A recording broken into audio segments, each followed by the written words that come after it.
오늘 본문은 이스라엘의 영토적 장자 역할을 하게 될 유다 지파의 인구 조사 명단입니다.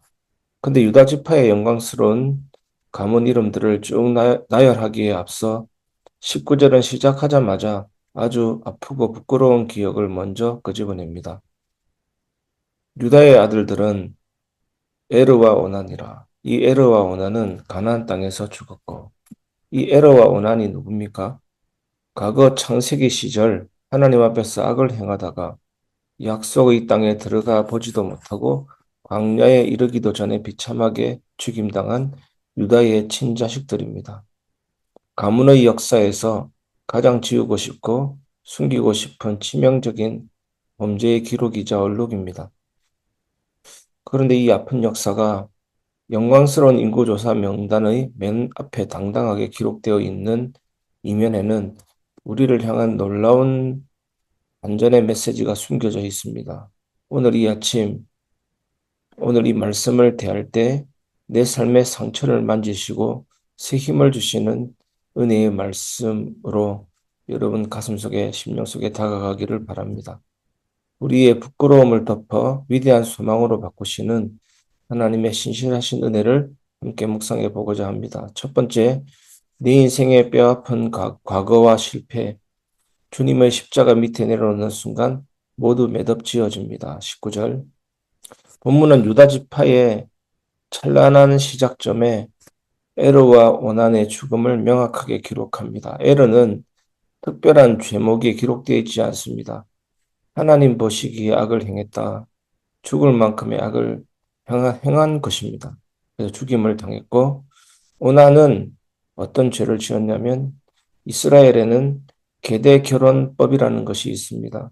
형이 자식 없이 죽으면 동생이 형수와 동침해서 형의 자식을 낳게 하는, 그래서 대가 끊기지 하게 하는 하나님의 은혜와 긍휼의 법칙이 있는데 오난은 그것을 무시한 것입니다.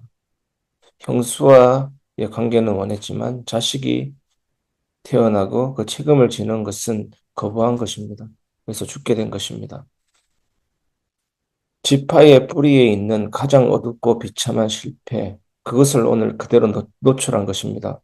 우리는 살아가면서 내 과거의 이 오점 때문에, 내 가문의 이 아픔 때문에 나는 복을 받지 못할 거야 라며 스스로 영적 정죄의식에 감옥에 갇힐 때가 있습니다.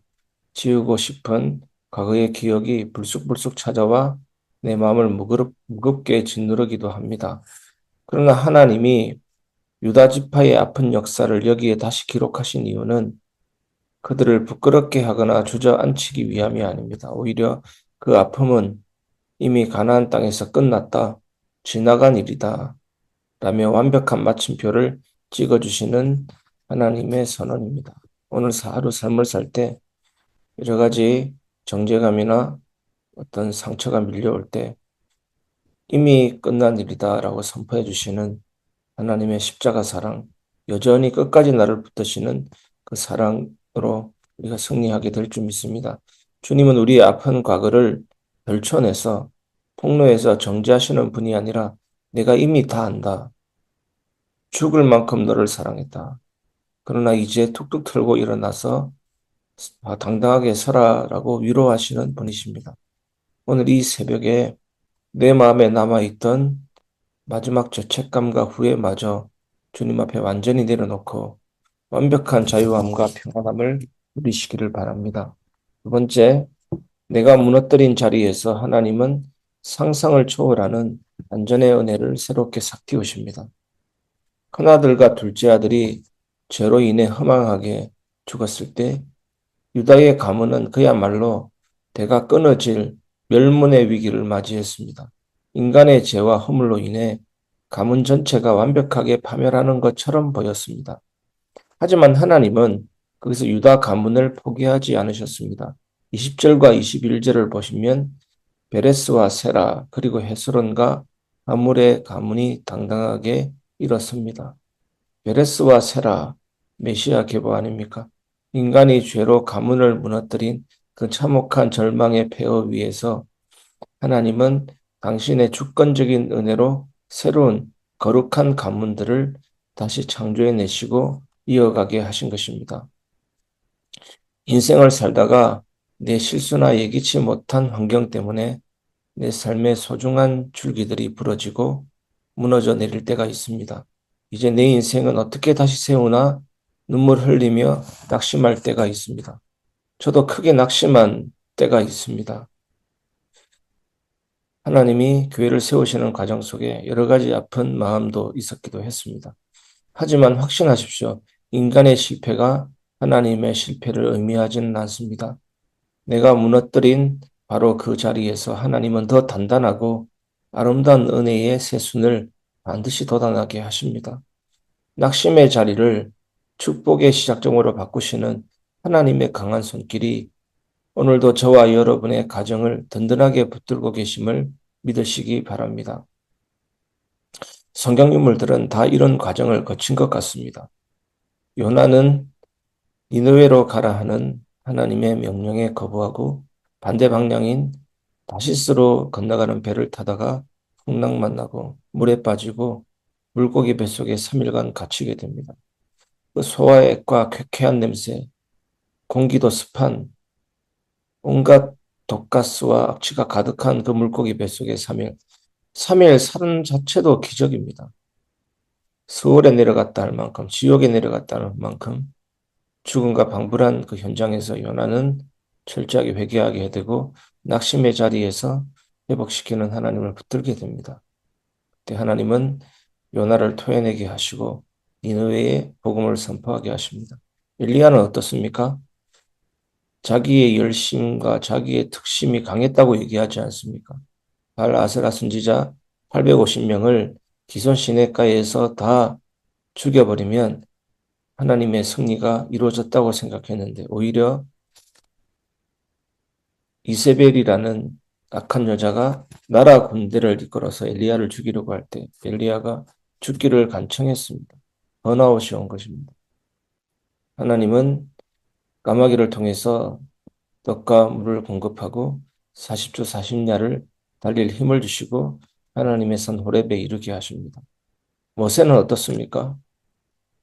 어릴 때부터 들은 어머니로부터 들은 이야기가 가슴속에 있기 때문에 자기 동족이 고난당할 때 애굽인을 죽이고 물에 파묻었습니다. 그때 자기의 리더십에 의해서 이스라엘 백성들이 다 동조하고 합류할 줄 알았지만 오히려 살인자가 되고 바로에게 쫓기고 미디안 광야에 피신했는데 그냥 다 포기하고 낙심된 자리였지만 열기나무 불꽃 아래서 하나님은 다시 일으켜 세우시고 붙들어 주십니다. 바울은 어떻습니까? 고린도라는 말 잘하고 영적 체험과 은사가 등등하여 아주 교만한 고린도 도시에서 바울은 약하고 심히 두려워하고 떨었다고 했습니다. 내 말과 내 전도함이 인간의 말에 있지 않다라고 얘기한 것입니다. 전도에 미련한 것으로 사람을 살린다라고 얘기한 것입니다. 고린도 12장 1절에서 9절 말씀 보면 약할 때 강한 되시는 하나님의 은혜. 그래서 나를 위하여 약한 것들을 자랑한다. 하나님이 붙들고 계심을 선포한 것입니다. 세 번째, 상처가 많았던 가문일지라도 하나님의 손에 붙들리면 세상에서 가장 빛나는 왕의 가문이 됩니다. 22절. 본문 22절은 가슴 벅찬 승리의 선포로 유다 지파의 명단을 마무리합니다. 이는 유다 자손의 종족들이니 계수된 자가 76,500명이었더라. 대단하지 않습니까? 76,500명. 유다 지파는 가문의 시작점에 엄청난 죄와 사망의 얼룩이 있었지만 두 번째 인구조사에서 이스라엘 12지파 중 가장 압도적인 숫자를 자랑하는 제1의 지파로 우뚝 섰습니다. 그 어떤 지파보다 번성했고 거칠 것 없는 당당함을 가진 이스라엘의 실질적인 리더 지파가 된 것입니다. 오늘 우리에게 주시는 하나님의 확실한 소망이자 확신의 메시지입니다. 우리의 진짜 배경은 내가 가진 조건이나 과거의 완벽함이 아닙니다. 예수 그리스도의 십자가의 대속의 은혜가 우리 인생의 모든 부끄러운 얼룩과 영적 약점들을 이미 완벽하게 덮어주셨습니다. 하나님은 오직 오늘 여러분의 믿음의 중심만을 보시며 이 유대 지파의 혈통을 통해 만왕의 왕이신 예수 그리스도를 이 땅에 보내주셨습니다. 과거의 상처가 아무리 깊었을지라도 오늘 하나님의 은혜 안에 머물러 있다면 우리의 인생은 세상에서 가장 존귀하고 빛나는 왕의 가문, 영적 대군으로 쓰임받게 될 줄 믿습니다. 오늘 우리가 꼭 기억해야 될 것이 있습니다. 이미 은혜 안에 있습니다. 에베소 1장 4절의 말씀 보면 창세 전에 그리스도 안에서 우리를 택하사 거룩하고 흠이 없게 하시려고 라는 말씀이 있습니다. 갈비는 참으로 구원받은 성도는 하나님의 능력으로 끝까지 믿음 안에서 보존된다라고 말했습니다. 아브라함을 한번 보십시오. 아브라함은 아내를 누이라 두 번이나 속이고 하갈 사건도 있었고 애굽으로 내려가고 여러 가지 연약함이 있었지만 보존되고 붙으셨습니다. 이것을 칼빈은 기독교 강요에서 이렇게 표현합니다. 전적인 견인. 전적인이라는 말은 인간의 힘이 아니다. 하나님의 전적인 역사다. 견인이라는 말은 뭐냐면 끝까지 끌고 간다. 그리고 이것을 한마디로 또 한 단어로 얘기하면 무엇이겠습니까? 은혜 안에 있다. 은혜 안에 있게 된 것입니다. 하나님이 우리를 전적인 하나님의 역사로 우리를 끌고 가십니다. 오늘 그 안에 있다는 사실에 감사하는 여러분 되시기를 바랍니다. 결론을 말씀드리겠습니다. 내 뜻을 내려놓고 변치 않는 언약을 신뢰하라.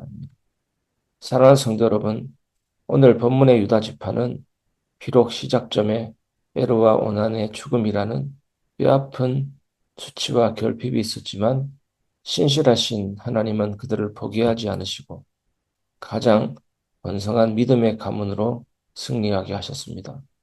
인간의 연약함, 실패보다 우리를 살려내시고 끝내 영광스럽게 하시는 하나님의 언약의 은혜가 언제나 비교할 수 없이 더 크고 확실합니다. 나의 한계는 하나님의 한계가 아닙니다. 나의 끝은 하나님의 시작입니다. 오늘 하루 내 삶의 현장으로 나아갈 때 내 마음을 무겁게 하던 과거의 후회와 불안, 이미 지나간 것입니다. 내 힘으로 미래를 억지로 열어보려 했던 모든 조급함. 조급함은 하나님보다 내 시간을 더 믿는 것입니다. 그리고 우리의 계획들을 주님의 십자가 앞에 완전히 내려놓읍시다. 내 부족한 모습이나 처해진 장벽에 마음을 빼앗기지 말고 우리의 이름을 생명책에 기록하시고 왕 같은 제사장으로 끝까지 책임지시는 하나님의 신실하신 언약만을 온전히 신뢰합시다. 주님의 평화의 약속이 오늘 하루도 여러분의 삶을 든든하고 안전하게 붙들어 주실 것입니다. 은혜는 하나님이 나를 붙들고 계시는구나라는 사실을 계속 알아가는 과정입니다. 사람만 쳐다보는 눈이, 문제에만 반응하던 눈이, 어떤 위기가 오면 죄악의 상황만 먼저 생각하던 눈이 이제는 하나님이 나를 붙들고 계심을 인식하고 의지하고 하나님의 뜻과 계획을 바라보게 되는 것입니다. 예수 그리스도 안에서 하늘의 큰 힘과 위로를 가득 얻어서 오늘도 기쁨 넘치게 세상 속에서 당당하게 승리하시는 복된 성도님들 되시기를 주 예수님의 이름으로 축복합니다.